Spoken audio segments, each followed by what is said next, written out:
Hello, everyone. Welcome to The Robots Are Coming, episode 5. My name is Ken, My name is Michael. and this is Gisselle and Dakota. Hi. Hey Ken, hi Michael, nice to meet you. Nice to see you again, Ken. Can you introduce yourselves? Yeah, so I'm a rising junior at UC Berkeley. I'm a writer, I guess. Like I write poetry whenever I'm Newspaper during article. free time, and I write for the Daily Californian, the school/city newspaper. Um, a little bit about me. I love writing. I love collecting things from like books to vinyls to comics. I love traveling a lot, and I support Yang. Uh, Yang is how we Wait. met. Yeah. Hey, Michael. Did they freeze, or was that, or did I freeze? I think you froze. I froze. Oh, Yeah. Terrible. wait. Let's continue. Yeah, we can edit this out. Yeah. Okay. I'm Dakota. I met Gisselle campaigning for Yang. I'm gonna tell them our whole background story of how we met. Quick one. So I have never been like a fan of politics. I always thought that it was very messy. But like Ken and some of my other friends would talk to me about Andrew Yang. And I was like, he seems different and interesting. I'm gonna look into him. And then I just started liking him for his platform. And Ken was like, we should go to Iowa. And I was like, I don't know. That was like around the time that I was traveling from like family and friends, like during a break, winter break. And I was like, last minute, I was like, okay, sure. And then we met through the same like group. So we campaigned in Des Moines, and there was like a big group, and we met that way. Yeah. Knocking on doors together. Knocking on doors and Yeah. like dancing and singing and stuff. It's kind of fooling around, but also like taking it seriously. Yeah, that was so Wow. fun. Yeah. Yeah. So we want to approach this episode a bit differently than we do our usual podcast, since the first time we have two guests at once, but also like just one, like if you know what I mean. So we want to see just like how two people who come from very different backgrounds can still acknowledge the same problems that Yang pointed out, the solutions he pointed out, and how someone like you, Dakota, who comes from a background not usually associated with the Silicon Valley tech, centric Yang gang vibe. So you two talked about how you two met, but Dakota, can you introduce your own background a bit and where you're born, what your family does, and maybe how that led you to supporting Andrew Yang? Sure, yeah. So I was born in Missouri, but lived the last few years in Kansas. I lived a little bit in Colorado too, so like never left the Midwest kind of living situation. So that's why you would say that I don't have the Silicon Valley stereotype, I guess. But my dad was and still is in construction. So from a young age, like he taught me how to read a tape measure, like better than some of his construction crew. Like he taught me chess and all that kind of like intellectual, stereotypical stuff. I felt like I could build a house when I was like 13, like which led me to like going into robotics in high school. So I've always had like the tech, STEAM field love interest, which obviously Yang turned into be like the dream candidate for me. So I had to go to Iowa. Like I was sort of into politics, but that really made me actually active in it. Yeah. And Dakota, you said that you followed Yang because of his ability to understand tech, right? Can you elaborate a little bit on that? That's good. Okay. So I always wanted somebody that was interested in like science and technology, like space programs and like anything like that. But the like compassionate person in me was like, well, there's still like homeless people and blah blah blah. So like that's why I supported Bernie so hard, like 2016, because I liked his approach to everything. He was the original Humanity First for me. Like No, they never said that, obviously, but that campaign seemed to prioritize lifting the poor. Mhm. And so before I got into Yang, I was like, he seems cool, but I'm still with Bernie. And then I was like, wait, UBI? I've been loving that for years. Mhm. And all the tech stuff, of course. So it's like, for me, it was I got my tech candidate, my science candidate, my math candidate, but with lifting people up. Yeah, and I think a lot of people who support Yang share that characteristic. Like they want to help the poor. They're also into tech. So Dakota, can you maybe let us know a bit more about maybe what are the sorts of insights that you might have that the rest of the Yang gang might not because of your background from the Midwest and growing up in the construction sector and what everything your family had to influence you? Let me think here. So obviously, if you think of UBI, we'll start with that since that was his biggest.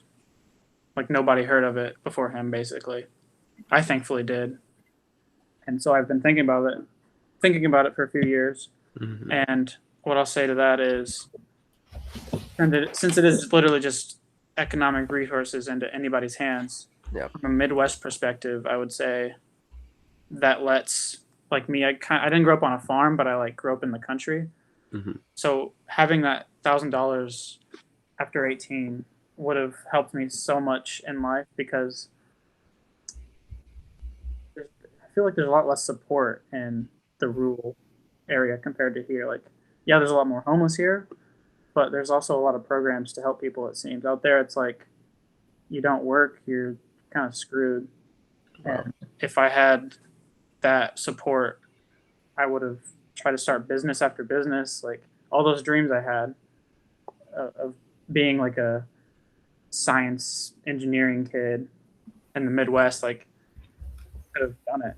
Like, I always wanted to build Mhm. clubhouses and forts and stuff, and I kind of did sometimes, but not with my own money. Like, I had to rely on whatever other people that could help. And then on a community perspective, a lot of those small towns are dying. Like, it's just not.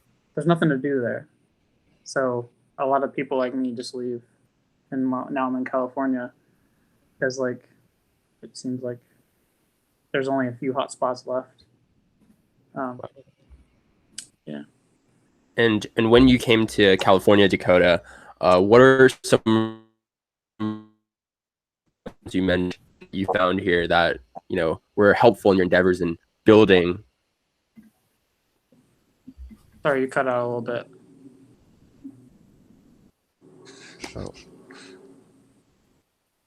Okay. So you said that you found programs in California that were very beneficial to your dreams of building something.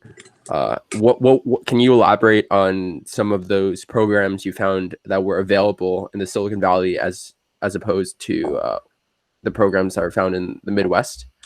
There is a lot of overlap with some of the big ones, like some kind of food stamp-esque programs. But I mean, like in general, when I first came here, before like everything was locked down, like I'm right next to UC Berkeley campus, and there's just endless buildings and conversations being had there that I'm just like, that's stuff that I would always watch on YouTube, like what people are talking about in these buildings.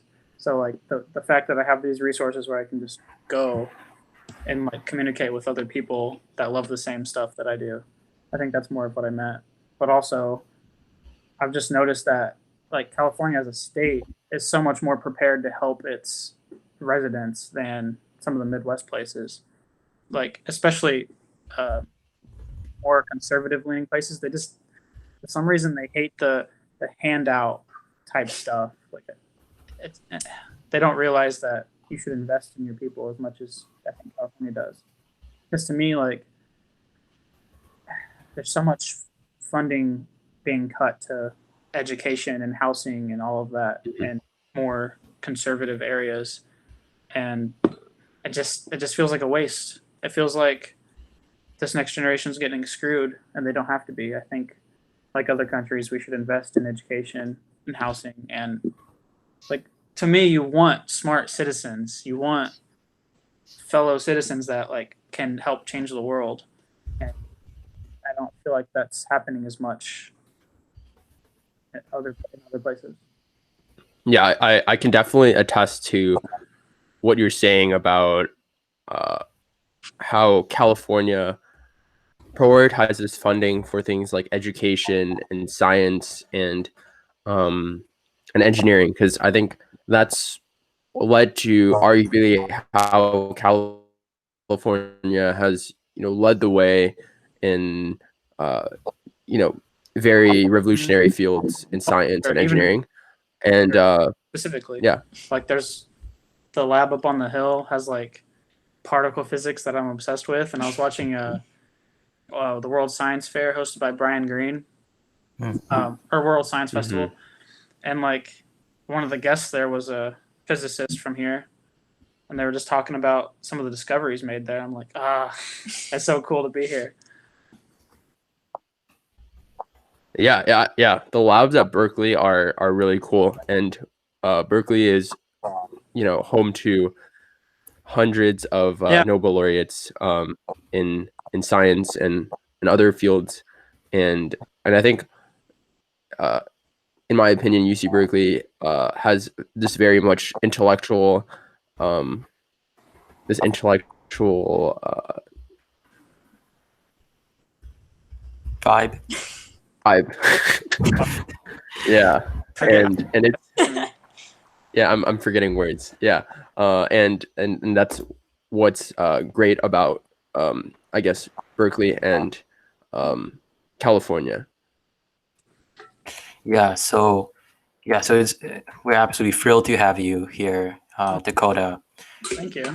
Yeah. So when we think of the Midwest, I think many of my friends and peers, we have like a very romanticized image. Same as true for you. Yeah, but at the same time, like us following Yang, like we know that's not really the case. And especially people in Silicon Valley, they don't see the devastation of the local economy, of the communities, everything that Yang has spoken of, or even if they do know, they don't feel it the same way that you have, obviously growing up there and the experiences you've been through. So since our like intended audience are mostly Silicon Valley, like tech nerds, people born on a silver spoon, what would you say to them? Like, what sort of facts or details would you point out to tell them that maybe their romanticized image might not be the case? I will say to an extent that I really do miss the Midwest, and I think it's fair to romanticize it in certain ways, and that like getting open space there, like physical land, is so much easier, and even for housing, for apartment, like for half the price of this place, I had a bigger apartment, and I mean I love this place, but I do miss the space, and like growing up having I think 7-ish acres. That's like where I mostly grew up. Even earlier than that, I had 50 plus, which I don't know if you know what an acre is, but it's pretty big. So yeah, having all that room, I used to be into like guns and fireworks and stuff, and like you could just do that anytime you wanted. Ride 4-wheelers anytime you wanted. Have fires outside anytime you wanted. So there is a lot of like really cool stuff that I do miss it, and that's one of the reasons I love the American exchange program from Yang, was because like I would just love to get some of you guys to take you out there and show you some cool stuff that you can do, and give you that like if you have like a romanticized view, it'll give you actual perspective on what it's really like, because like it is more good than bad, I think. But as to the bad parts, my town didn't really suffer too much. It was decently sustaining, but all of the surrounding towns definitely just kind of looked gloomy and like they were kind of dying out. I did a lot of metal roofing work around those towns, so like it just seemed bland, and I don't know how to describe it, but a lot of the freedom that you get out there is cool.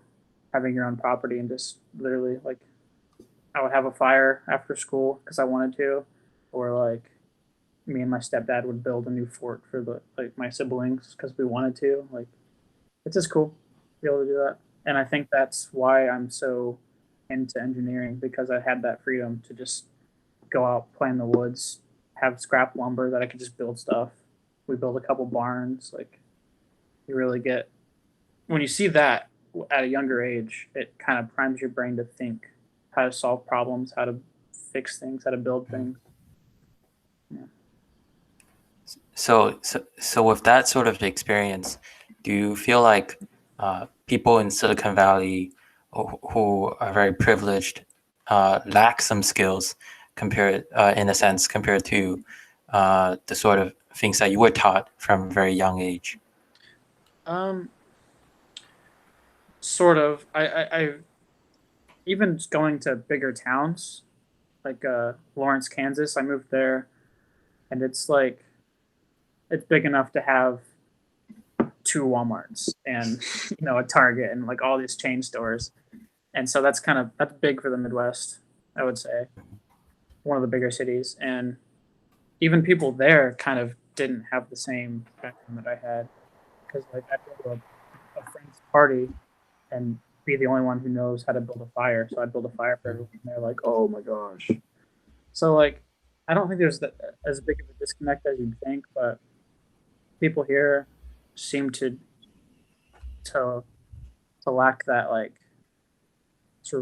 survival like instinct that I feel like I have. I feel like if you dump me somewhere in the world like with a bag and like survival equipment, I'd be fine. But I feel like a lot of people here wouldn't be. Like, yeah. I can attest that from my personal point of view. If you dropped me into the woods, I would die. And that's kind of what I think about, but I mean, I guess that could come in handy. And I do. I don't know if you guys do, but like I have a desire to travel the world and like go on hikes on like totally in the wilderness places to get to like waterfalls and stuff. Like, I want to do that, and I don't know if that's because I'm used to nature and in love with nature, because of like my country growing up, or like if it's just human. I don't know. Interesting. Yes. So to engage Gisselle a bit, so when you met Dakota, did you think any of the traits that he mentioned really stood out to you, or like you felt like something was missing from your life having grown up in the Bay Area? Like, what really stood out to you? I actually did not grow up in the Bay Area. I actually grew up all over California. So like I was born in the Bay and then lived in mid California, so Fresno. I don't know if you're familiar, but I like grew up in a room and board, and I had to learn how to survive because I didn't have parents like growing up, and I didn't have their influence.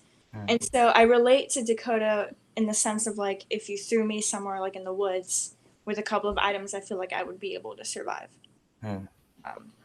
Like when I was in LA, I feel like I was privileged in a way, because like when I did have a father, like he had a good job and like he was able to support us. But then moving and losing my father and like kind of losing my mother because she wasn't around as much and she was abusive. I felt like, I don't know, just my whole world shifted, and like I learned to not be that way and to survive on my own. If that makes sense. And like I've seen a lot of things, and I like don't feel like I'm trapped in this bubble of like everything was handed to me. Interesting. So yeah, and I can definitely see like how you two could connect over that like desire or ability to survive anywhere, and some of the things that you two went through. Yes. So like tying this back to Yang,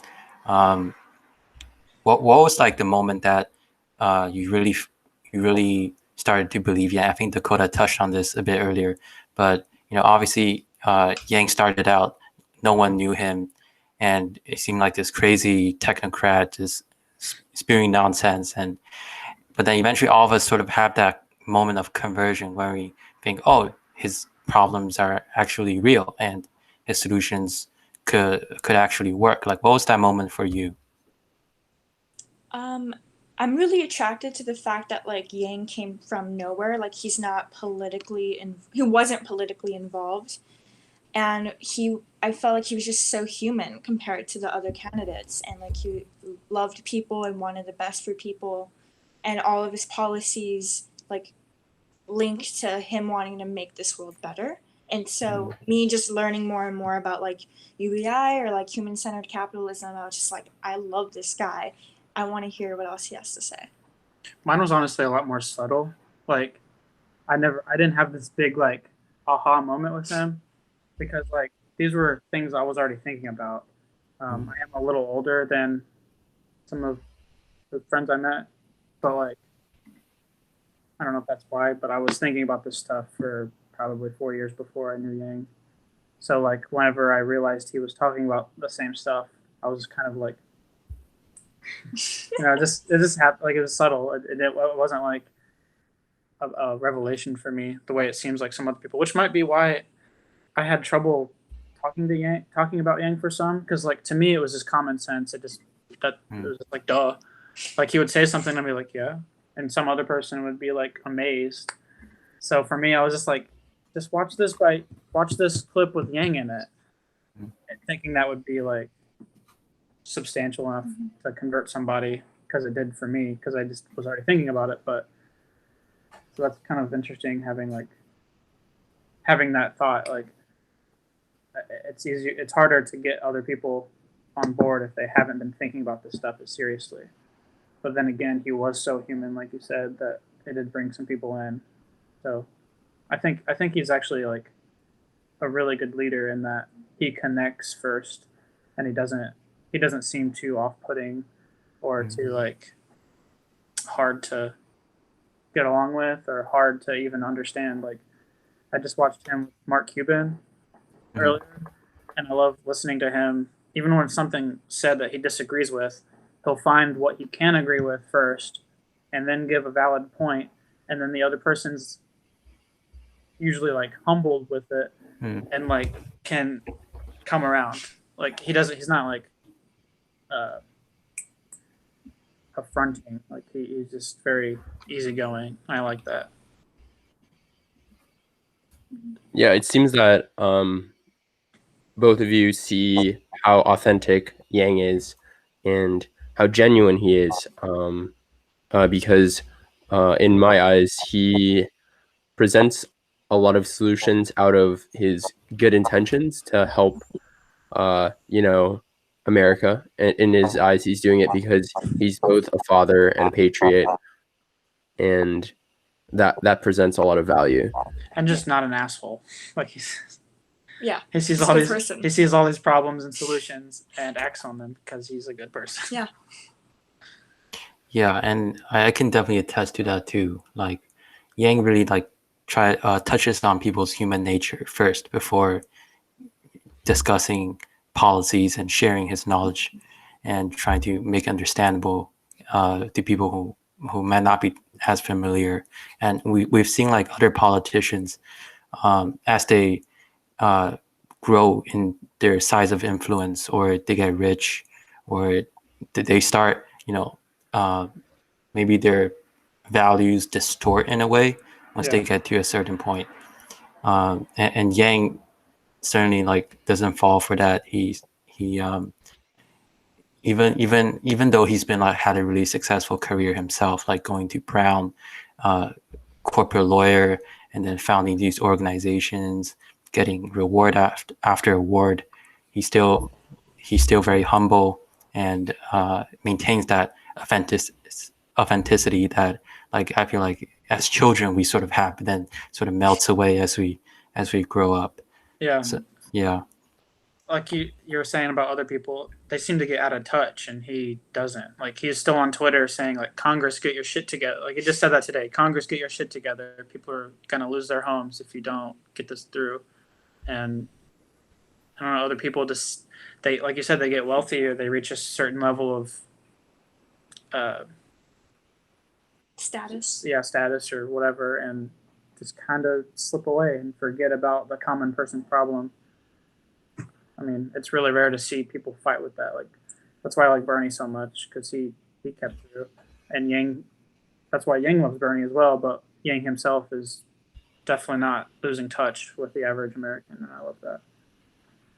Do you think, since coming to Silicon Valley, do you think like maybe some people that you observe do fall for that? Like they might seem out of touch, especially those who have influence and money. Like, do you see that sort of distortion of values happen based on your observation so far? It's hard to say without like talking to the person, but it does seem, this is like a small thing, but the amount of people out here with AirPods is astounding to me. Like, and like there are homeless people with solar panels. Like, Oh yeah, that's I'm just incredible.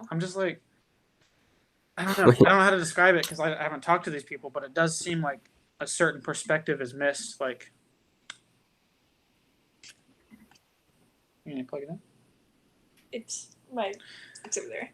Yeah, no, I feel like a certain perspective is shifted away from like gratitude, I guess. I don't, like I said, I haven't talked to these people, but it seems like a level of gratitude might be missing if it's not like consciously practiced. Like, it seems like, I mean, that's very human, of course. I don't think it's special to hear. I think people in the Midwest that have running water forget that a lot of the world population don't have running clean water. So I feel like it's very human, but on a different level, it happens from there to here, or here to there. Yeah, I feel like specifically Silicon Valley, everyone's so busy in this tech world, and like they just kind of lose sight of like simple things that they should, like think about. Yeah, like I couldn't find baking yeast for like Oh my god. 2 months out here, and I'm like, do these people not have time to cook bread? Like, it seemed like an essential thing to me, but I couldn't find it, and it's just interesting to see how the world is shifting to efficiency, save time here, and something as simple as baking bread doesn't have a place. Yeah. I think you can find baking yeast at Walmart. Hopefully. I mean, Where's the Walmart? I mean, that's Like, true, from here. but I don't like. That's another thing. Coming out here, I sold my car, and that's so fucking weird to me. Not having a car, like I miss being able to drive to a Walmart. Yeah, I guess I can take the bus and stuff now, Or the but BART. or whatever, but not like carrying that physically on the bus and like the BART or it's whatever. kind of a That would hassle. just suck. So like, I do miss having a car and driving to a good old big store. But yeah, like for the yeast, I could probably find it if I went down the thing. But I'm talking about like the neighborhood Target or whatever that's right down the road. Mm. So like anybody that lives in here, like one of these apartments that are just they walk to the small stores, I feel like they're missing out on that kind of thing. I don't know if that's just something I noticed. I don't know if that's actually true or whatever, but I did buy like several packets when I went back to Missouri the other week. So I'm good now. Yeah, and especially like this, I think like the general theme that many people here are witnessing is like the substitution of many of these essential things that you took for granted back in the Midwest. Now is sort of substituted out by efficiency and services that companies provide, like Instacart, DoorDash. Yeah, I haven't even thought about those things. Like that's so foreign to me that like I don't know.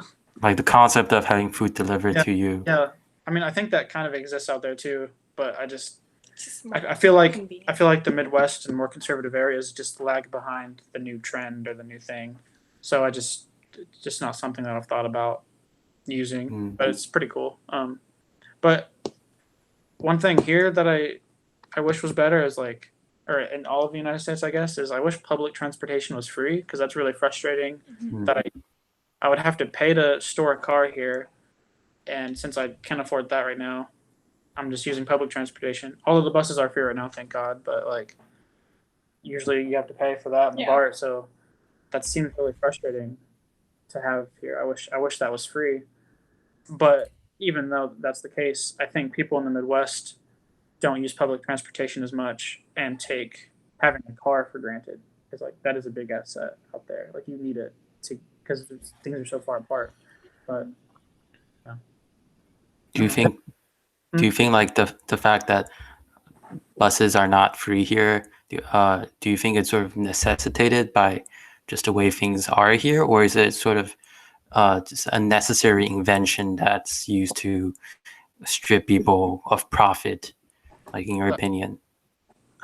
It feels like it's not needed to have it cost money. I feel like if we prioritized the happiness and well-being of citizens, we could easily have free healthcare, free public transportation, UBI. Like just looking at the budget, because there's Black Lives Matter protests right now.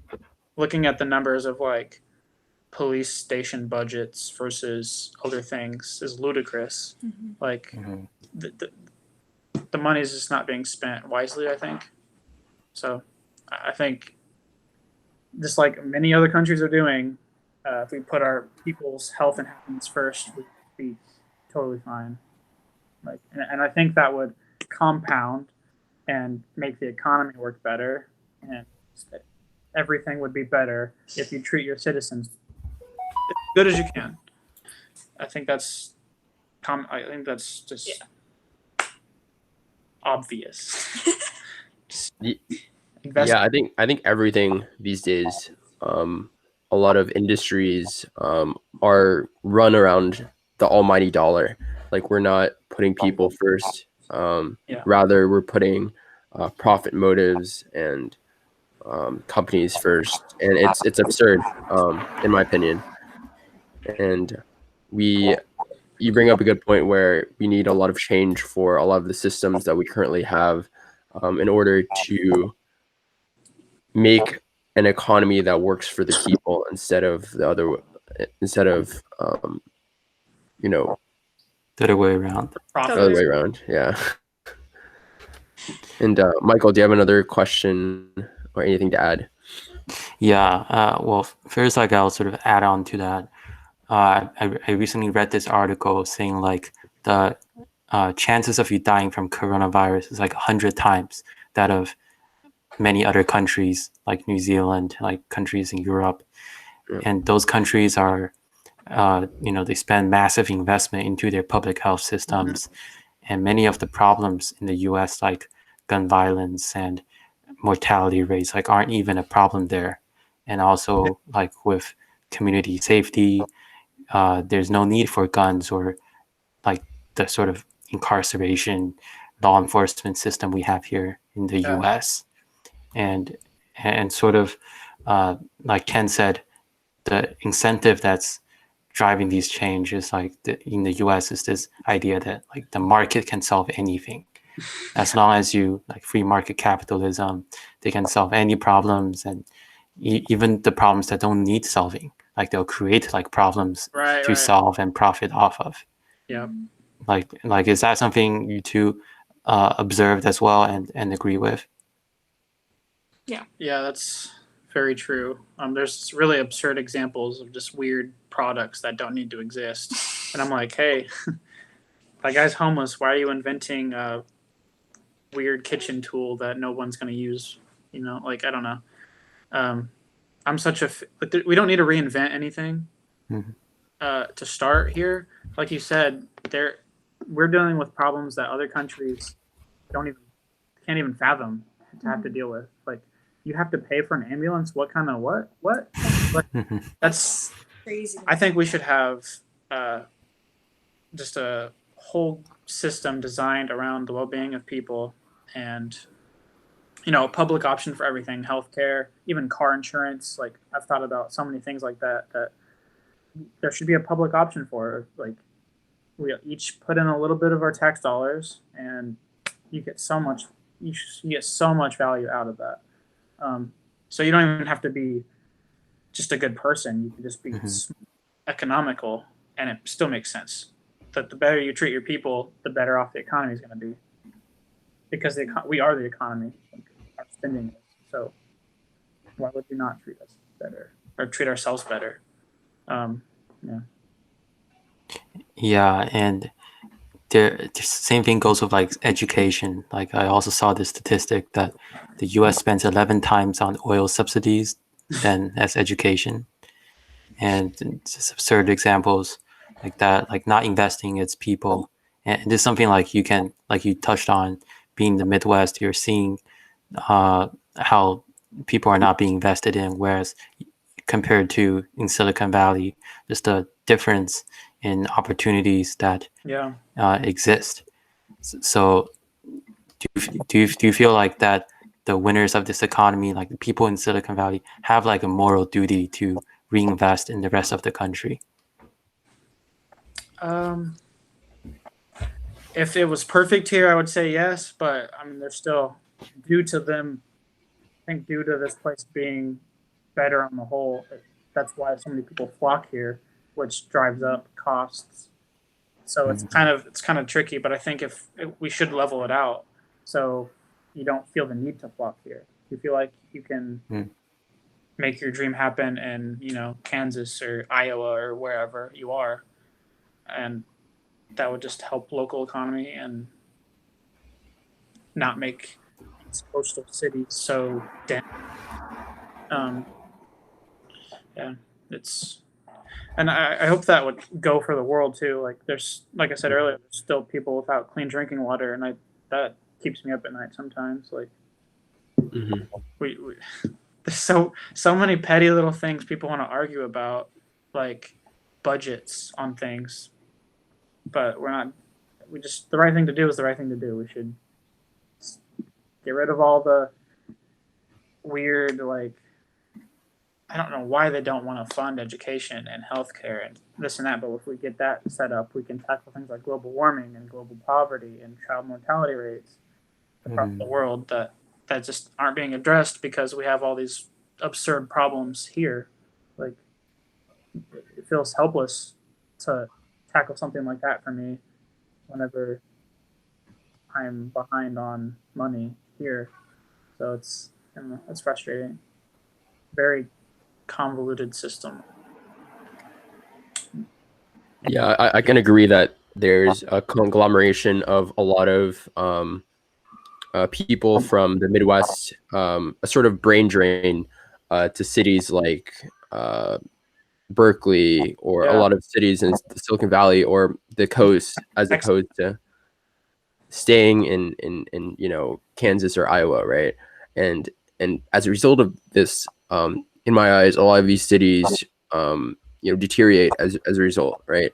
Because a lot of these college graduates aren't coming back home, right? They're like staying where the money is, staying where they can find jobs. And I think there needs to be some sort of change for that, as you said, a change,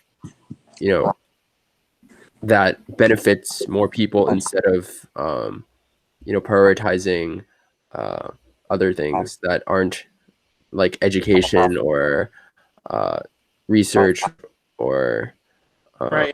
There's so many fronts that we could invest in that we're not, because people want to say, like, the mindset is weird of the conservative people. I notice it's like, instead of thinking we have this work that needs to get done, so let's pay people to do it, it is, you are a worthless human being unless you have a job, which I think is holding us back in so many different ways. But like, imagine a world with UBI where everyone has a base level, they're comfortable, they're not homeless, ideally, with other programs probably to completely eliminate homelessness, but at least everyone has access to food and they don't have to starve. In that world, you can look at problems like green infrastructure, crumbling bridges and roadways too, and just be like, okay, we have this work that needs done, so let's pay people to do it, instead of the world we have now where it's like, I'm starting a job soon, but when I didn't have a job, it was like, I need money, and someone's like, get a job. But it's like, why prioritize, I'm worthless unless I work, instead of saying, this work needs done, so do it please, and I'll pay you well for it. It just seems really backwards to me. Yeah, I noticed like you sound a lot like Bernie Sanders and, Yeah. and some of the Well, things you see, said. that's where I disagree because that federal jobs guarantee thing to me is I don't like it, except the fact that yes, there is stuff that needs done, but I don't want to force people to work to have monetary or economic value. That's why I love UBI so much. And like there will be a world one day where there isn't that much work that needs to be done. Like think like automation, the robots, all that stuff. AI is going to eliminate so many jobs, and I'm thankful for that. I want as few human work hours to be used as possible, unless it's something that they're passionate about. Like I was talking to my brother about this. Like I asked him if you could automate the entire process of your job, would you want that? And he's like, why would I want that? Then I wouldn't have a job. And it's sad to me that people think that they need a job. Like I understand the want for it because you have human connection, you're working on something, you feel good about yourself. But I feel like we can channel that somewhere else instead of, our traditional jobs as of now. Doesn't make sense to me to put you must have a job before we need to get this work done. I think getting the work done that is necessary work is more important than making sure everyone has a job. Like I don't want to dig a hole, fill a hole kind of thing, Wow. Yeah, I think that's a really powerful message because there's like so much causes that you could champion, like solving homelessness, like drinking water, climate change that we should spend our time on. Yeah, exactly. Yeah, climate change is such a big deal, and we're just not focusing on it. And then hopefully, if we get that solved, I am so into physics and stuff and science in general that like Ken said research, and now I'm all excited here because there's so much that we don't know about the world. We don't even know much about the brain, the human brain. It's the most complicated thing in the universe that we know of, and I would love to get more studies and more funding for that, more research, to all of the sciences, ocean exploration, planetary science, going to Mars, like all of this stuff. I want probes out to every moon and planet in our solar system. Like we're slagging behind what we could be doing. We learn so much when we invest in science and education. And Ken and I observed that like there's all this money, all this funding is going to tech companies, and they're like some of the, I think Andrew Yang had a quote like some of the smartest engineers of our time are turning supercomputers into slot machines for teenage boys and girls. Yeah.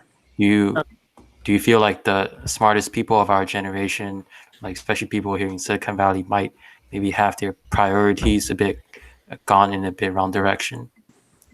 I would say like the average person, maybe. I don't know, because it's like we're set up in a world that you do need a job for money, and the highest paying things are sadly the highest paying industry in the world is crime. I don't know if you knew that. No. But crime is by far the highest paying industry in the world. And then you get to these like social media apps and stuff that, like you said, kind of goes into our psychology and it keeps us addicted. So it's, in a way, it's like I could. Sorry, plug computer here. In a way, I feel like priorities might be skewed for individuals working in these fields, but I also can't blame them because, like, the pay is so good, and we're stuck on this "you need a job to survive" mindset that it's hard to throw stones at them. But I wish that there were more opportunities to work in fields that you wanted to. Like I reached out to Humanity Forward to try to get funding to start a nonprofit here for. I wanted to do a trial run on democracy dollars. I wanted to like contact Secure Blue and send out like use it or lose it, $20, $50 something to some random people in all of California, and then pick a few pockets in counties across the country, and then just measure it against measure election results and campaign funding against surrounding areas, and just to get some like ideas, because like I don't think that's been done before. I was going to do that. I was going to focus on getting like a literal hut downtown in a park or something, a hut with a bunch of cash, and then like obviously security, aimed at getting money into homeless people's hands, because I notice now I don't think any of them got their $1,200. You know, like nobody's helping people with that, or at least to my knowledge, not on a big scale. So my idea was to get, all you need is money to do this, and I will stand and I'll make them have a line 6 feet apart, masks. They register with whatever name they want. They get their picture taken so we can identify them. I don't care if they say a made-up name. I just want them to have money, as long as we have them on record that they got their money, so they can't like double up or whatever. That's money into people's hands. It's like that. And then you have, you know, homeless people. They're gonna start spending money and getting a little healthier. That might boost their mood. They might decide to study. They might, you know, better themselves. And then the third thing was the American exchange program, where I was going to get people from this area and send them to Lawrence, since that's where I just moved from, Lawrence, Kansas. And get people from Lawrence to send them here. Maybe like, I couldn't decide if it should be high school seniors or somewhere in college, but I was wanting to do that for, you know, 2 to 3 months, and then also give them a freedom dividend per month. So it's like they're living in a Yang presidency world. I just wanted to see their stories. Like, I wanted to get this done, but thanks to me not having access to funding, and there's no way to do this very easily. I haven't done it yet, but I hope to. Yeah, I think Andrew Yang had that same policy of like this exchange program sending that's where I got over it. the country. I love that so much. I wanted to travel around that. Yeah, I think we should definitely have that sort of program here in California, and especially in the Silicon Valley. And I think it's possible to do that. It's just a matter of reallocating funds toward the program, you know, talking on school boards, district boards, you know, convincing them to have this sort of program. I think in the local level, we could try to implement it, and I believe that it's very possible if we gain enough of a following. And if you want to help with that, I would love that. But I really don't think it would be too hard to do. We just need to talk to the right people, get funding, and you're set. Make it legal, of course. That's why I was trying to make sure like the age gap would be fine. So they're at a certain age where it's not like obviously I don't want to send middle schoolers across the country and be responsible for that. But if they're of an adult age and they're getting a freedom dividend, then, you know, as we know, UBI lets you feel secure. So even if something went wrong, worst case scenario, they still have their money and, you know, everything's fine. But I really want to see that happen. Sure. Do you think that if people here were to be sent on that exchange program, like high school, like Palo Alto high school seniors, for example, if they were sent to Lawrence, Kansas for a year, do you feel like their worldview would be significantly changed and their priorities shifted as well once they get back? Absolutely. I think travel is one of the best things you can do to broaden your perspective on the world and just your thinking in general. I think traveling is one of the best education experiences you can get. Something about it just makes your brain like fire faster. Like when you're out somewhere new, like your brain's collecting so much information. It's constantly working better. You're meeting new people. I think all of that's positive.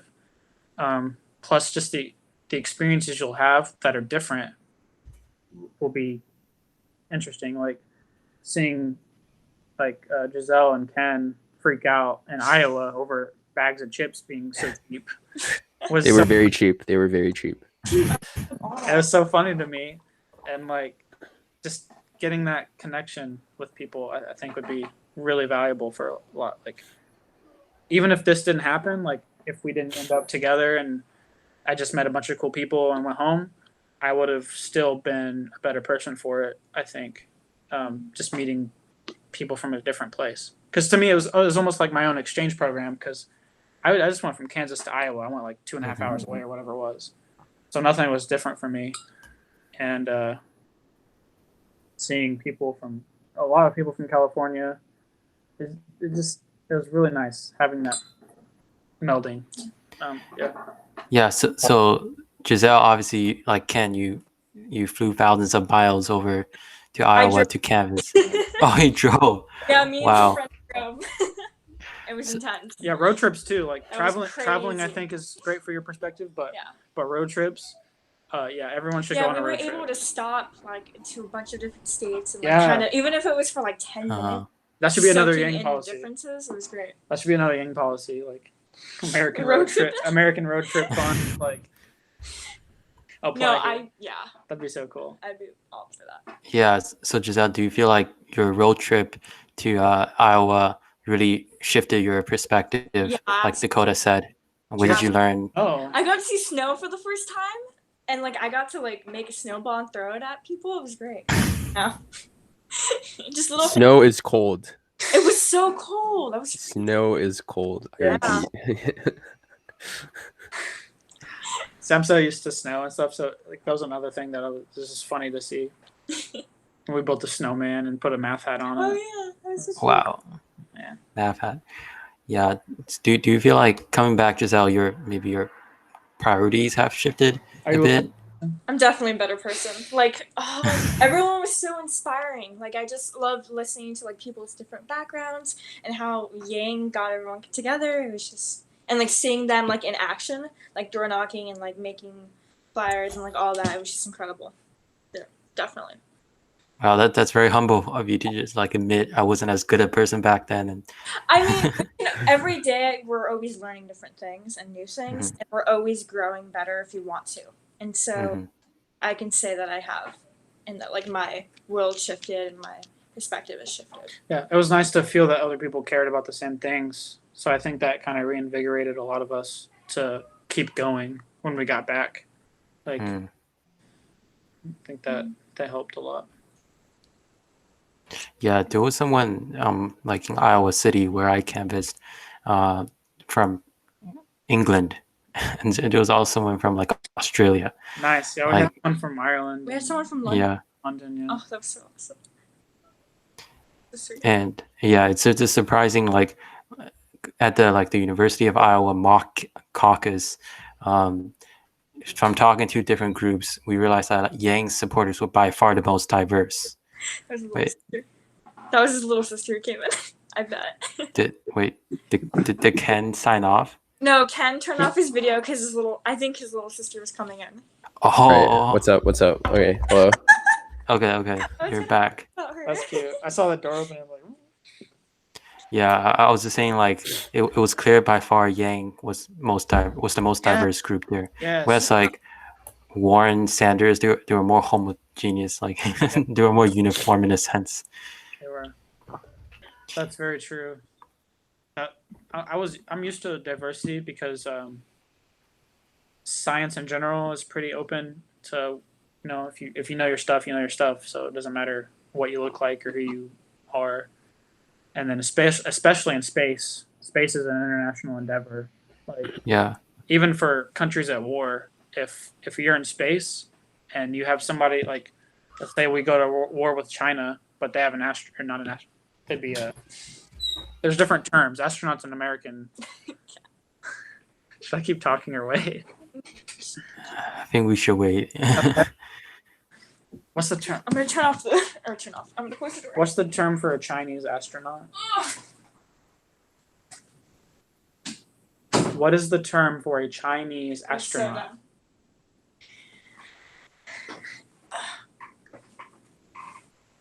In Russia, it's a cosmonaut, but I can't remember the Chinese one.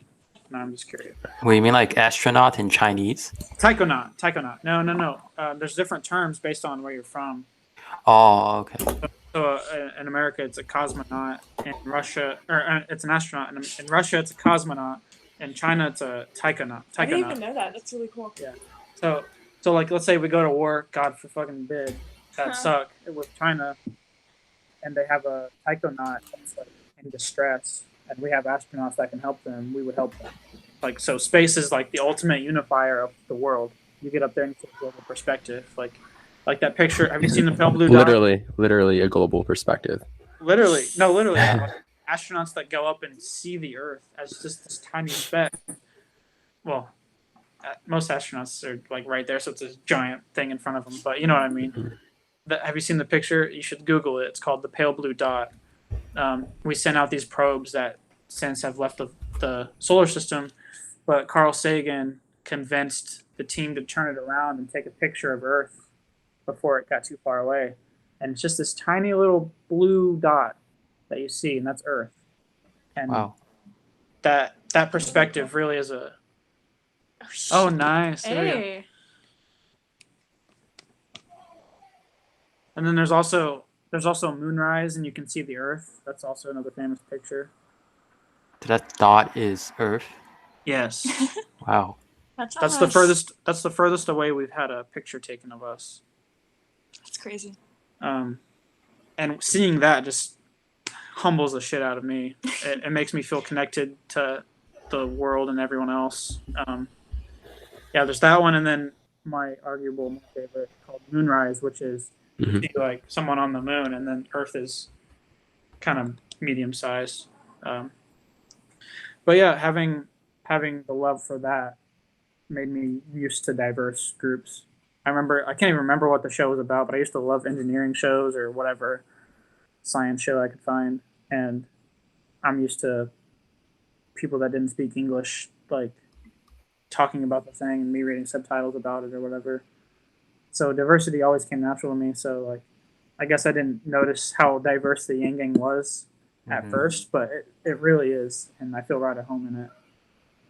Especially in like robotics, I went to like an international tournament, and like there's always just so much collaboration, and I love it. Yeah, and it's interesting to think that perhaps the diversity in the Yang Gang might be actually a sign that there's more common amongst its members than other political supporters. Because I think Yang's ideas are truly universal in the sense it's like tech or science. It's a common language that like people all over the world can understand and appreciate. So like my next question is, do you feel like when you two met that there was something common to both of you that you instantly like recognized in each other, even though you came from such different backgrounds? I'll say something that I noticed with her and in Yang himself is humor. And I think humor is actually very universally human. And I think that's why he can connect so well with other people. Like his laugh is great. He makes dumb jokes all the time. And like meeting her, she was just laughing a lot, and I don't know, it's kind of attractive. Yeah. There's a specific conversation where we were getting to know each other, and we were talking about like what we were passionate about. And just even though we both come from different places, like we were still pretty passionate about like the same things, like helping people and education, stuff like that. And like mental health and stuff. Because Because I worked as a mental health technician at a state hospital in Kansas, and she's kind of had experience with it too.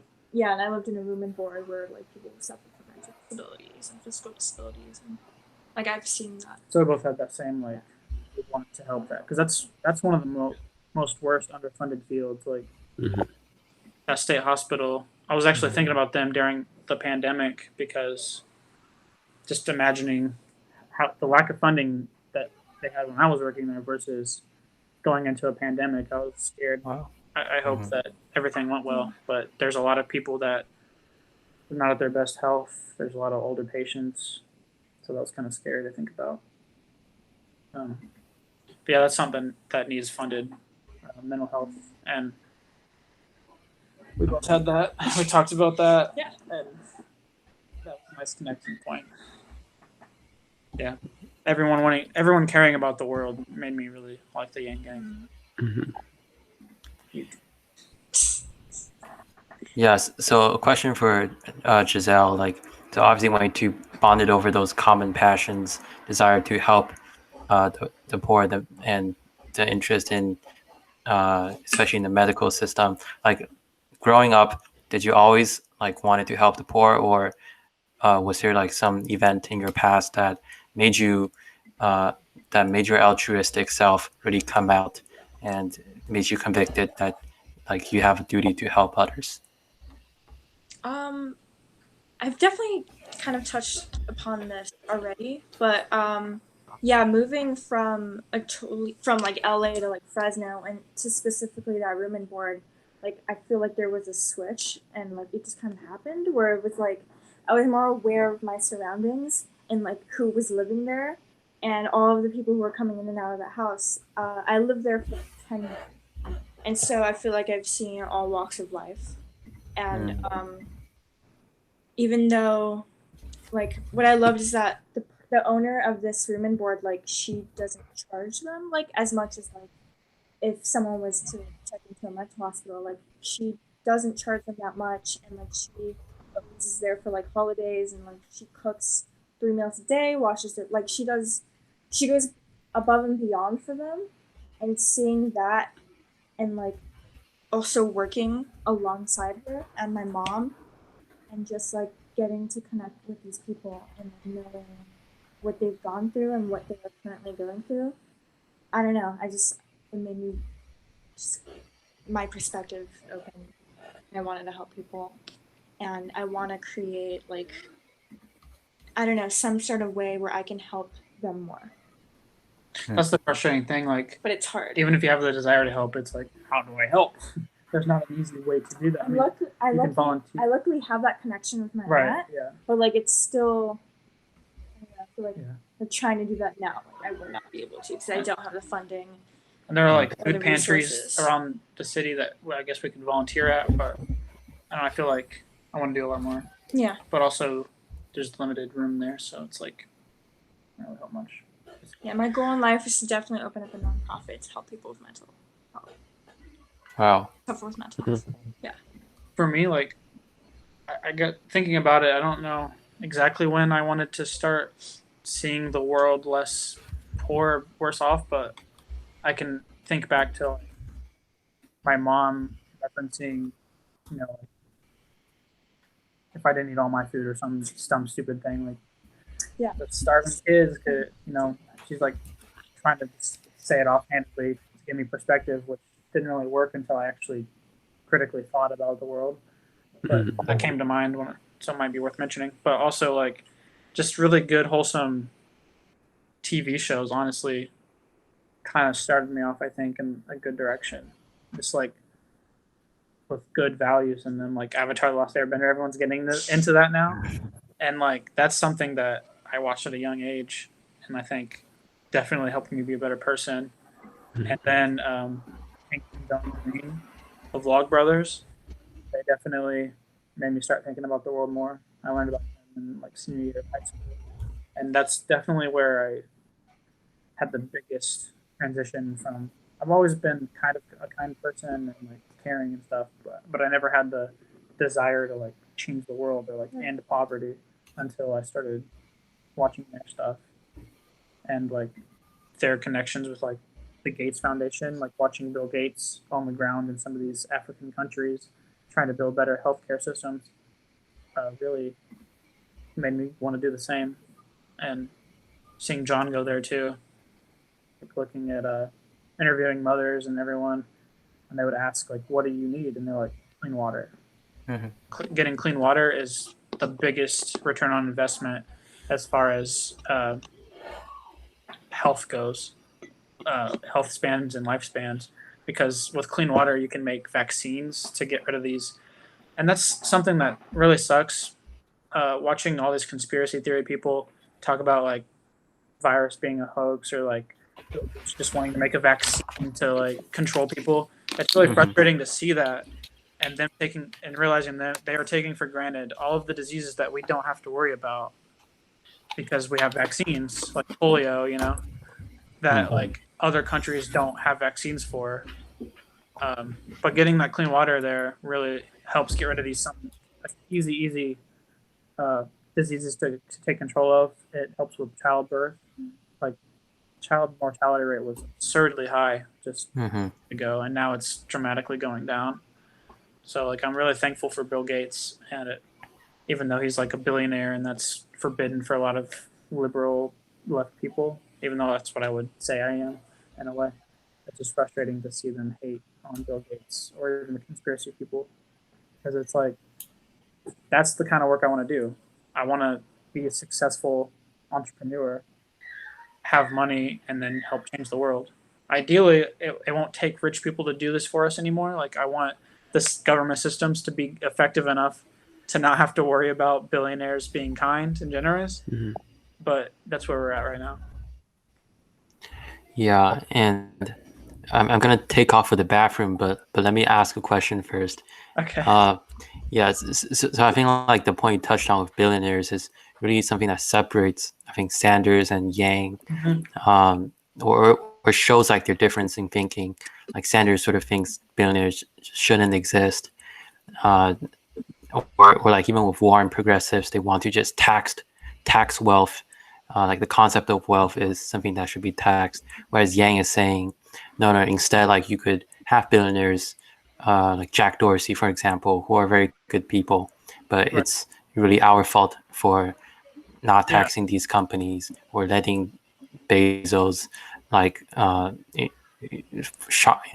offshore all of his profits and not have and so it's really on us to change the system first before like we start blaming others. Exactly. You can't condemn them for having $1 billion and only them. Like you can't say, okay, give all your money away, because it would take everyone to do that, which is why a tax would work and not just demanding them not be a billionaire anymore. It's like if I had like $100 billion right now, it's not just like you can spend all that. There's not a place to give that money and fix the world's problems. That's why Bill Gates himself is on the ground so often, using his brilliant mind to think of solutions, because like there is currently no way to use that money to fix these problems. It's going to take actual work. And so the idea that we can tax it all away and fix everything is just absurd and not true. And kind of neglects a bottom-up approach. We need to get money into people's hands first and foremost, because they have their own individual complex situation that no system could ever, I'll never say it never, currently can never predict what would be best for them. So just giving them cash. So giving them cash would be like just so obviously and easily the best thing we could do. It is hard to say billionaires should exist. I don't mind that they do or would if there was no such thing as poverty. But since there is poverty, we do need to go get some of those like rich people's money. And I think they would be happy to help. Like I'm saying, like I think Bill Gates would be happy to give up his money if it would solve these problems. It's just that it won't. So until we get a more effective spending habits as a country in the world, like nothing's going to get solved by taxing these people. I definitely agree that with the point that you made, Dakota, that it's very hard for billionaires to allocate their money away and eradicate the entirety of poverty. I think it's really difficult to do that at the current moment. And what I learned this semester from Professor Robert Reich, who is a professor at UC Berkeley, is that rather than the problem with individuals, I think it's an overall problem with the system that we have in America, the economic and political system. So do you think? Yeah. So my previous question, I really need to take off now to the bathroom, but so my previous question was like, it feels like billionaires have difficulty in helping people, not because like they're bad people, but because they don't have the means or the system set up in place to channel their wealth and donations to these causes.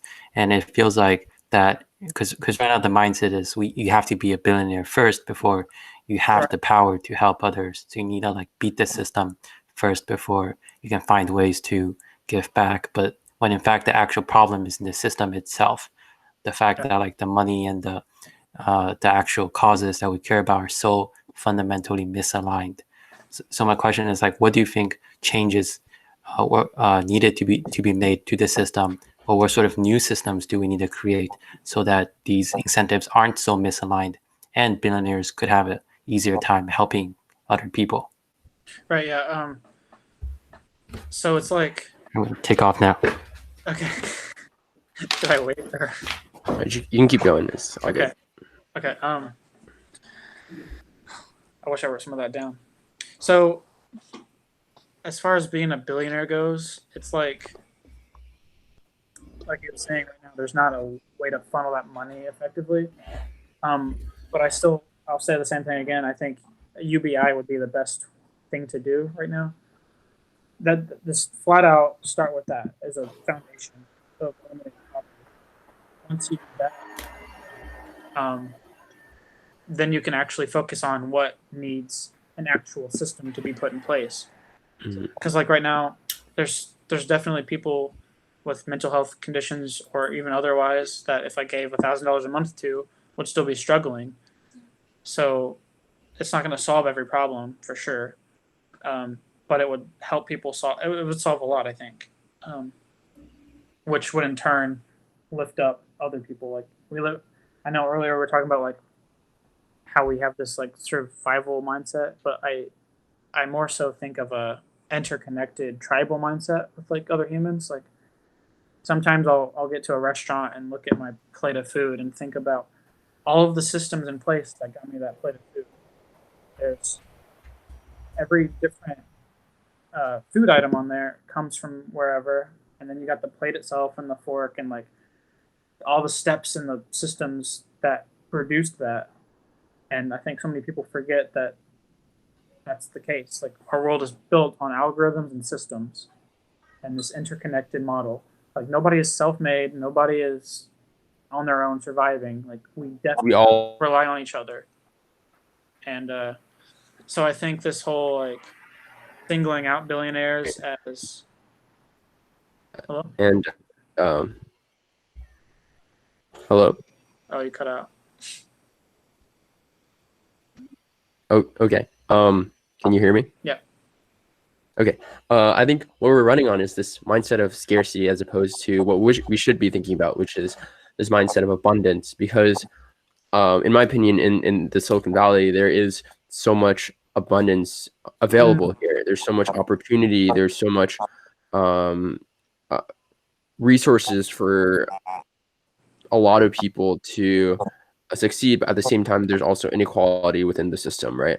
And moving back to this idea of tech, right? Do you both envision participating in tech somehow to make the world a better place, or how do you view where should the future of tech go in your opinion? I got a couple thoughts on that. First off, I'll say that money in general is what is money? It's a thing to facilitate the exchange of goods and services. So instead of saying, here's this leather shoe I made, can I have some bread, please?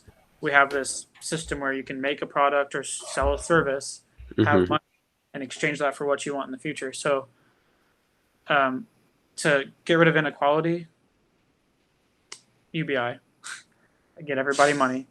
That still leaves us with extremely wealthy people, sure, but the bottom isn't as low as it was. I just wanted to get that out there. And then as far as technology goes, yeah, it's inevitable to use it. Another thing, I'm seeing more technology out here. Like I was saying earlier, the AirPods. Like everyone has AirPods. I want some now too.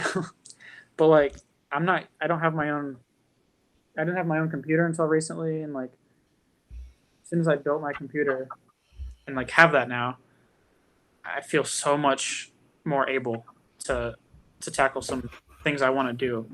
And so I think technology should increasingly become a human right as well. Like we should get internet to everyone. Yep. I think that's huge on unifying everything, making inequality go away more. And as far as using it personally, one of my favorite Elon Musk projects is a thing called Neuralink. Have you heard of it? Yes. Yeah. Okay. That's the most exciting thing to me. It's basically, for those that don't know, so we have like this cool phone and internet and everything, but we're limited by how fast we can type and read from it. Basically, that's basically the limiting factor. And so this Neuralink thing is to eliminate that. It's like to get a couple hundred probes to read and input. So you're just kind of more connected to technology and the internet, and hopefully even one day be able to share thoughts with other people. And instead of trying to convey all of this through words, which sometimes fail us, you can just have the idea and say, send it. Nice. If you just have the idea, you can just give the other person the same thought, and nothing gets lost in language translation. You just know what they're talking about. So if like some brilliant person has this idea for a system to solve some of these inequalities, instead of trying to convince other people and like use fancy words and like be very like charming to get them to listen and get away from their biases, because humans are the worst with biases. There's so many. You could just share it with them, and they would instantly understand.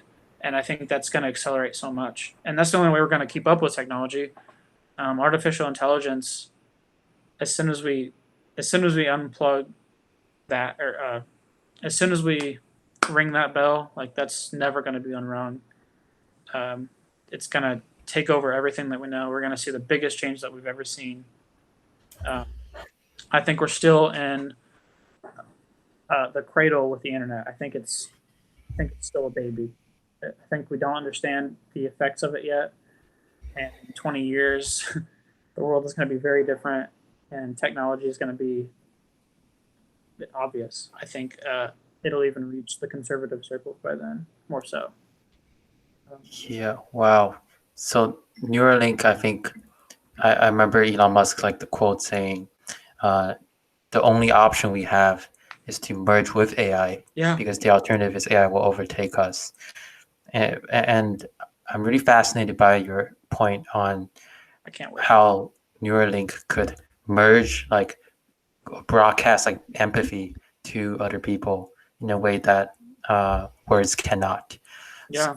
So what do you think, like having this bandwidth to transmit thoughts and broadcast people's feelings would lead to better outcomes for our current society? Like, is this something that our society needs more, or could it also have bad consequences? I think it's going to be similar as the internet, but on like a bigger and weirder scale. I think it's not going to fundamentally change who we are in a way. I think it's going to expose us more. So I'm hoping that the goodness in humanity wins, because it's going to be a lot of what the internet did. It's going to be a lot of enabling these, like if you have a problem that needs solved, you Google search it, and you can usually find an answer. And I think this is going to be the same thing. Like people that were good-hearted enough to put that answer out there, I think those people are going to be the responsible ones. And like you said, share empathy with each other. We're going to be human on a level that we've never seen before. We're going to be able to share the most intimate thoughts and feelings with each other that you can't even think. I can't even conceive of right now. But like it's going to exist, and that'll be really cool. On like a global scale, obviously, there's going to be people that might use it for nefarious things and be self-serving. I haven't thought deeply enough about it to say how that could go, but I'm hoping that it would go more positive than negative. I think humanity trends towards goodness than badness. I think that's why we're still here. We could have ended ourselves with nukes already, but we haven't really. Pandemic happens, and we usually come together and fight it. Like I think we're more good than bad, and this will accelerate that. Hopefully we keep in that direction, especially when it comes, or even before it comes, because like Ken said, AI is just. I don't know if I'm sure your audience would know a lot about AIs. but like if they don't and they look into it, they'll be terrified because just how fast it can evolve and learn is just incredible compared to a human itself. Like, especially when you take that AI and you apply it to how advanced robotics are now, like the AI parts like the brain, and then the robotics like the moving part of our body. We're gonna have AI plumbers and carpenters, but my guess would be in 50 years, maybe 40. I don't know. As soon as the what's that word for like the start? Singularity? Yeah, the singularity. As soon as that happens, all predictions go out the window. Everything's going to be changing so fast that nobody's going to be right. We're applying how we live our lives now on a future scale, but things are going to be so new that we couldn't even think of it now. Like if you go back and look at pictures of what people thought flying machines would look like, it's hilarious. Like it's people on weird bikes with like spiral, like it's, and like these people thought that we would be living in these like little floating bubbles on the river. Like there's so many weird predictions that you can go look up if you want of what life would be like in this day and age. Back to the Future. Yeah. I mean, I'm talking about people from like the 1800s or 1900s, like making predictions on to 2000s. Like it's just hilarious what they thought we were going to be doing. But then I'm like, oh yeah, that's probably how we are going to look to the people in 100 years from now and 50 years from now, because things are moving faster and faster. But yeah, it's the only way to keep up with it is to merge with it, I think. Otherwise, we've run the risk of, I don't even know, like some of those scary movies with AI deciding humanity is not worth it and deleting us. It'd be pretty wipe out for an AI. It really would. And there's like many thought experiments on, like, based on decision theory, like what the motivations of these powerful super AI will be, and how even like a tiny lapse with our incentives could lead to devastating consequences. Yeah, and because right now we don't have any, there's no gatekeeper on saying like, be careful with your AI advancement. There's nobody's putting limitations on it. It's just, free warfare zone. Companies are competing with each other. So there's no options off the table. You can do whatever you want with AI right now. And that's going to be disastrous. Like, what if some company's trying to outrace another and they decide to give it a little too much juice and it connects with some systems and it hacks vulnerable systems and shuts things down? Like, oh, you want me to out, like Coca-Cola's up there, like, oh, you want to beat Pepsi, huh? Shuts it all down. Like, you don't know what that AI is going to do if you just let it loose. So, like, I don't know. We need, like Yang was campaigning for, a new Office of Technology that really dives into studying AI and, like, keeping regulation on it, because if not, I'm scared of what could happen. Yeah, I think the U.S., in my opinion, is lagging behind other countries, like for example China, We're not funding it governmentally. Yeah, like they are. Yeah, they collaborated on a sweeping plan to make China the world primary AI innovation center by, I believe, 2030, and it's already so much progress toward that goal. Yeah, where the U.S. might fall behind. We can't keep up with the government deciding to do something unless our government also decides to do it.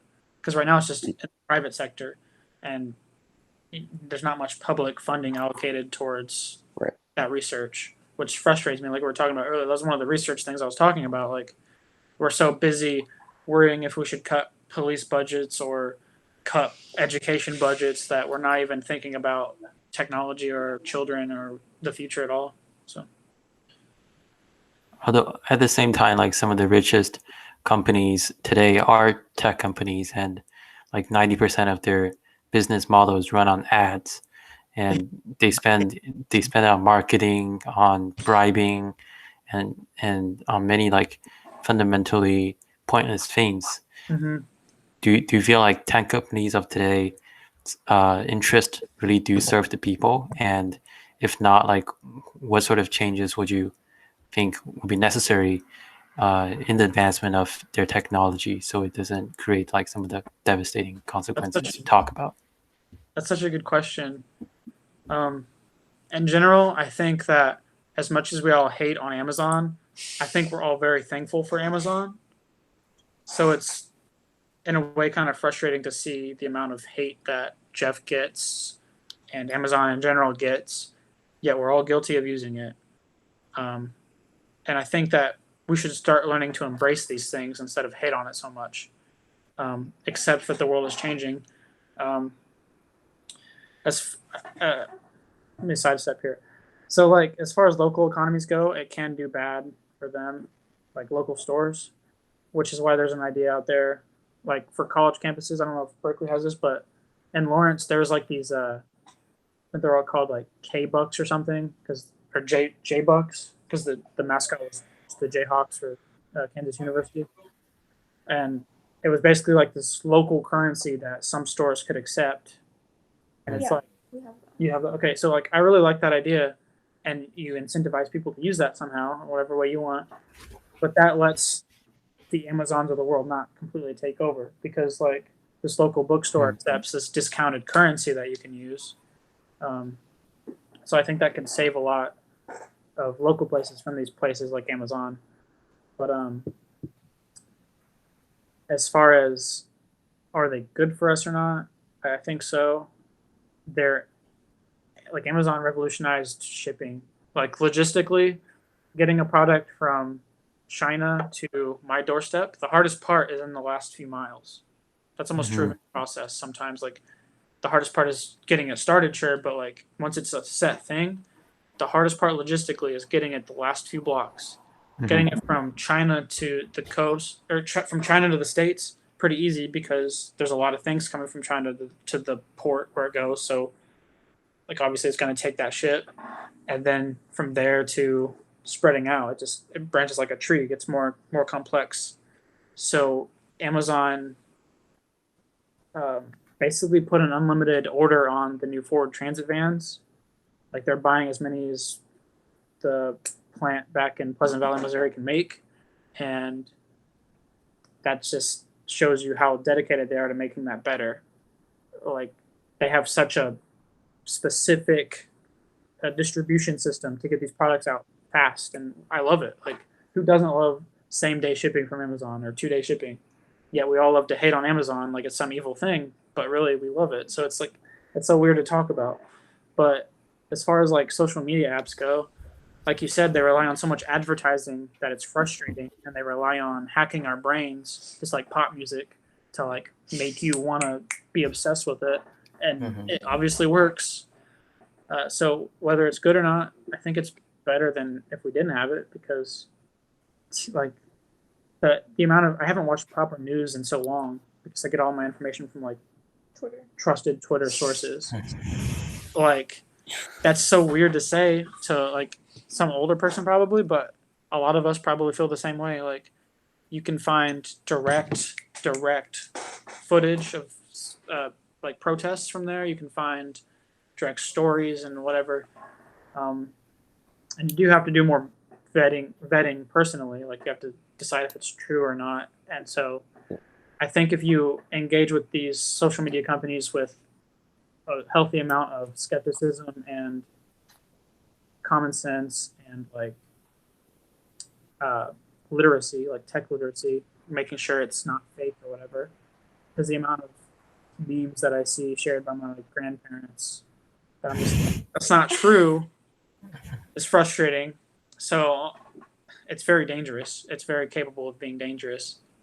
But as far as a moral standard goes, I don't know if it's good or bad. It just is, and I think it's not going to go away.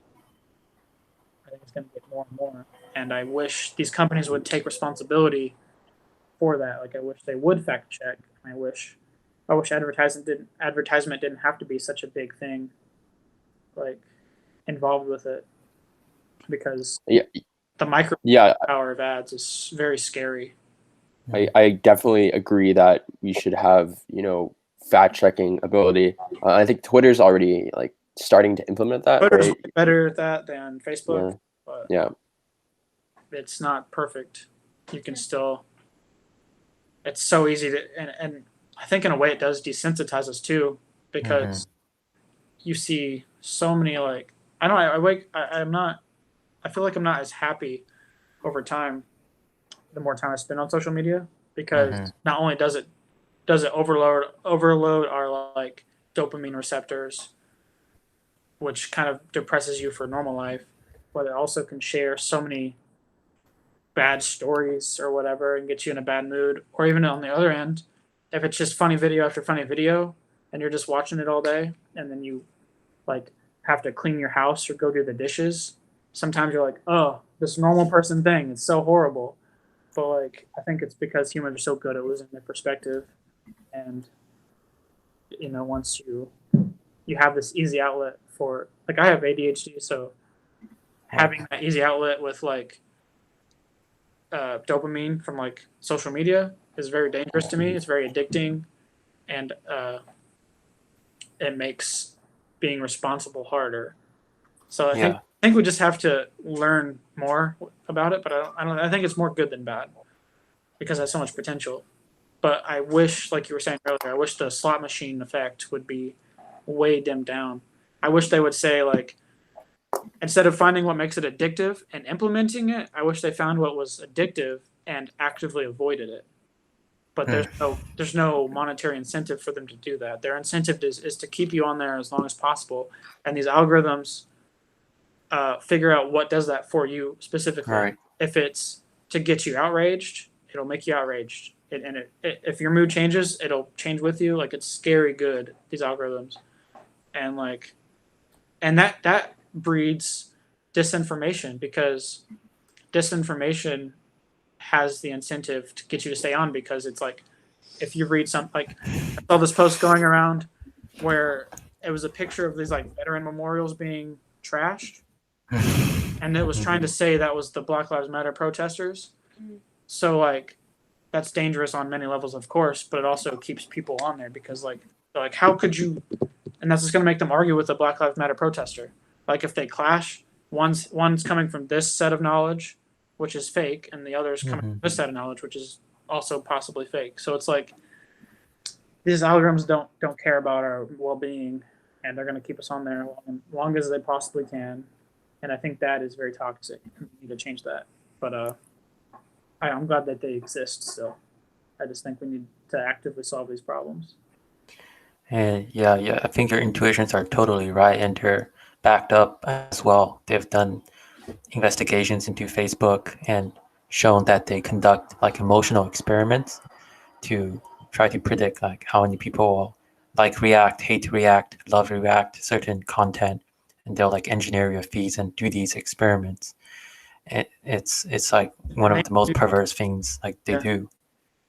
Even like, I'll notice this too, if you hover on a certain account that shared something for like a longer period of time than this other account that shared something, they'll show you more from the other account. So like, it immediately changes based on what you're viewing. Like, I'll scroll through, and if I'm like wanting to see funny stuff, it'll start showing more of that, and I notice that. Like, I just pay attention to that, and it's really creepy how quickly it adapts to your mood. It's like basically whatever's on your screen for the longest, it's like, oh, he wants to see that. Put more of that in there. It's so weird how that works.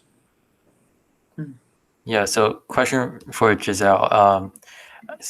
So regarding like what we're talking about, as a teenage girl, you're actually much more receptive to many of these social media effects. So recent studies showed that in 2016, 62% of college freshmen have experienced overwhelming anxiety in like the past month. And in 2011, that number was just 30%. So it doubled from 2011 to 2016. Do you feel like these social media platforms are being responsible with the way they're implementing these features, engineering our attention, and all the things that Dakota just talked about? I think it's yes and no. I feel like for me, when I'm on social media, I tend to filter out like what I like, what I don't like. Like, for example, like if I'm Facebook friends with someone in high school and they post about stuff that I don't agree with, and I filter that out, so that way I'm tricking my brain and not think about those things. So like I love that social media has these options where like you can filter certain people out, or like you follow what you want, I guess. And so that can help someone who might suffer from like mental health or anxiety or something to like have a feed that's more focused on what they like and what's better for them, if that makes sense.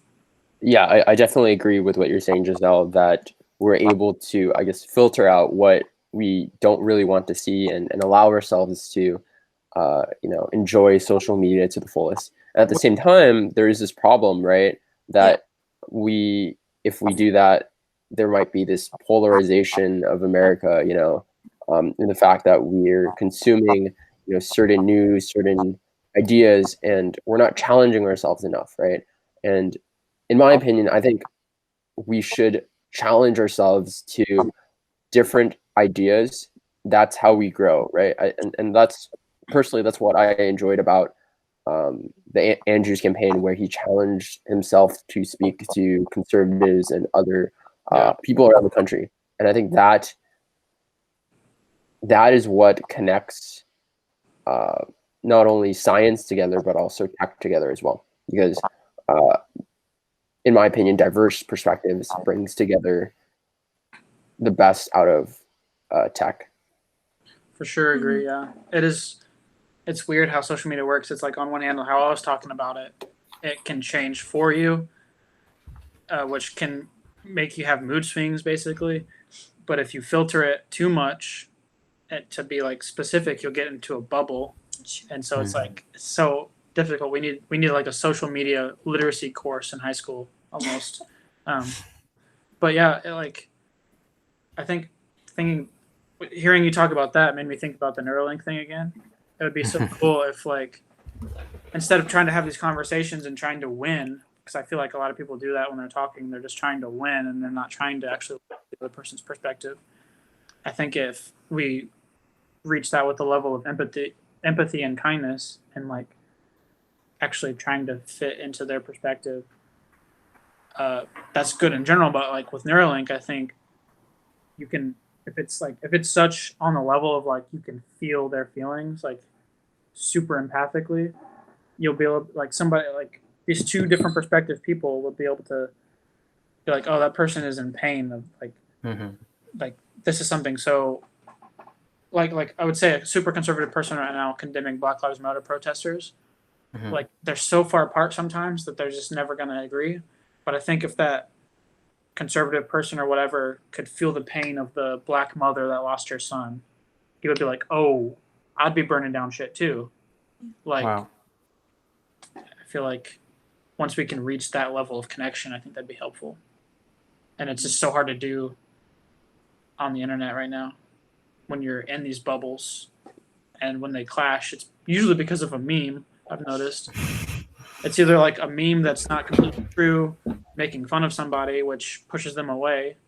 Criticism pushes people away, or it's like a long personal rant. That those actually seem to do help sometimes if people respond to them, unless it starts getting arguey in the comments. But yeah, there's not enough connection between sides, and I do miss the Yang campaign for that. Being friends with Trump voters and being able to like not agree with that, but also be okay with them humanly is a really valuable thing, because we are, and like the systems I was talking about earlier.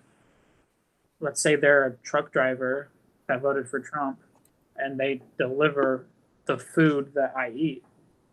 Like realizing that they literally bring food to my table, and that part of the process is very valuable. Like it really brings you like into knowing how interconnected we are with each other, whether you agree politically, like we're in this together. So Yeah, I want to dig into like one point because I find it really interesting. Is that usually as we go from like a spectrum of, being primitive and as societies into one that's more technically like advanced. Like you see these sort of like it's supposed to allow us to connect with each other easier. It's supposed to encourage these things, like you said, called empathy. But instead, we're seeing Facebook using this system to try to polarize opinions, to try to get people on the platform longer in order to serve their own like profit-driven incentives. But then at the same time, you do think like Neuralink, if it was to exist, like it will also allow us to sort of come back together and connect with each other using empathy because of that technology. But do you also see like the possibility of, say, maybe Neuralink partnering up with Facebook, and then Facebook will know based on your brainwaves measured by Neuralink, like when you're angry, when you're happy, and that they might use it to further like polarize their content and drive different business models? Like, do you think that will be a problem? I think that, like I think Ying said it, these platforms basically know us better than we know ourselves already. So it's a problem already. And do I think it'll still be a problem? Unabated, yes. But I think that we should, before that becomes possible, we have to put systems into place and rules and regulations into place to prevent that, because otherwise that would happen. There's no, in this current landscape, it's undoubted that that would happen, because the current profit motive is to make that happen. But if we get out of this economy that's focused on profit maximization, or shifts that to include our well-being, then I think we can avoid that. But if we don't avoid that, that's going to be so dangerous. Like, imagine a group of people don't get their way and they're all mad about some outcome of some event, and they're instantly connected with each other, like, let's go fucking riot, and like, you know, like stuff like that could happen. Or even just, I don't know, there's a lot of dangerous possibilities with that. So I hope that if some kind of partnership like that did occur, it wouldn't happen unless individuals had absolute transparency and control and consent given or taken away at will with anything related to them or their data or their personality or their information or their usage of the product. And hopefully we could switch away from an advertising model like we have now, because that could, it already micro targets you as of now. Like, I know we all had this thing where we're talking about a product and then you look at your phone and it's on there. Like, they're like, hey, buy me. Like, it's super scary how well they can advertise to you. So I'm hoping that by then that's not a factor either, because that's really dark and not cool. Yeah, and it's what I really enjoy about like hearing you talk is how you could still be very optimistic about it, thinking that one day like Neuralink will be able to bring us together and have us empathize, even though you do recognize all these risks. Because I don't think that Mark Zuckerberg or Jack Dorsey or Elon Musk or Bill Gates or anybody is necessarily evil. I don't really believe in evil. I have a problem with a lot of like cartoon and stuff that have the evil bad guy that's always on the bad side. They want to be bad. That rarely exists in our actual world. So I'm not scared of these companies as it is, like in general. I'm not like scared that they're going to do something bad. Like, there has to be a motive to do something that could potentially harm us. For them to do something that could potentially harm us, they have to have a motive to like self-enrich or better the company or whatever. And so if we can change their motivations to fit our same motivations, I think that there's going to be no problem. Because I don't think that a lot of people are inherently bad or self-serving. I think Trump is one of the few public examples I can think of where he only does something if it benefits him or his status. But I think that's pretty rare, and I still don't quite think he's necessarily evil, because I don't think evil really exists, except in a few rare cases. Like, there's very, very rarely anybody that's like, I want to cause as much harm as I possibly can in this life. That's just not. That's not very human, usually. So yeah, I'm not like overly scared that we can't solve these problems, because I feel like if we just switch the incentives, it'll happen. I think. Yeah. And yeah, I mean, it's very like it's what's scary to me is like how spot on you are about your intuitions and how much sense like you're making, especially like us in Silicon Valley. Like we don't really maybe we're not like as optimistic about the inherent nature of people. Like some of us do have like negative concepts of each other, and we think, like you said, shaming Bezos and thinking he's like a bad person and blaming billionaires, like all these bad instincts of us just doesn't seem to come onto you. So that's funny that you say that. I feel like that might be another sort of Midwestern trait. Like when I was growing up, like watching my dad drive down the road, like he'd wave at every single person that drove by. Walking through a store, you're usually gonna talk to a few people. I've stopped doing that as much. I feel like technology probably played a big role in it. I think it isolates us. We feel like we're more connected because it's social media, but I feel like it makes me more antisocial. I think I've turned into a more isolated person sometimes, and I find myself looking for that magic of conversation with a stranger less and less. But that is a very fun thing that I think would benefit to out here. I've noticed like it's weird to be nice out here sometimes, like to wave at people or to smile at people. Sometimes people find it weird, and so I kind of want to. I'm not going to stop doing it. Like I want to bring that kindness here because I feel like it's kind. I know it's weird and I should evolve with the place I'm at, but like I kind of want to bring it here because like I miss it. I miss having a connection with a stranger, even if it's a smile or whatever. I miss having conversations and actually caring about what they're saying, because you'll ask a question that puts them on a rabbit hole and you get like this amazing story out of nowhere. And I think that is a danger of social media. It makes us less apt to do that in the real world. I hope that can come back. But yeah, I try to think complexly about people. I think that came from John and Hank Green from the Vlog Brothers on YouTube.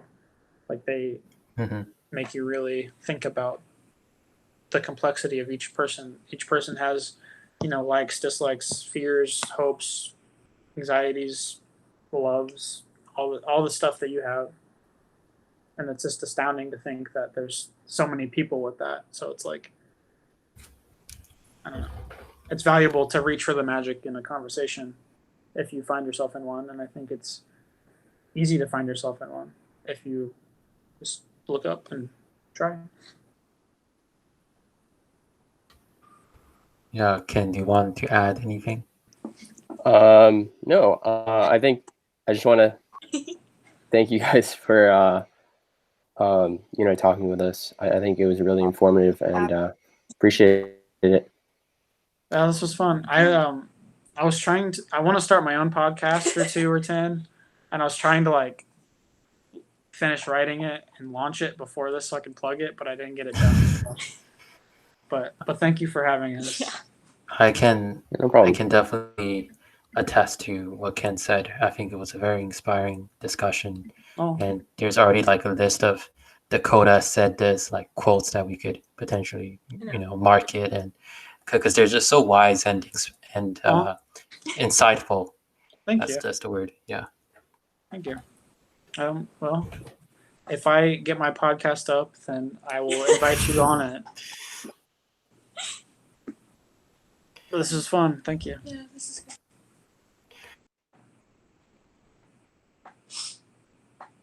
No, he froze. Yes. Good. Oh. Okay.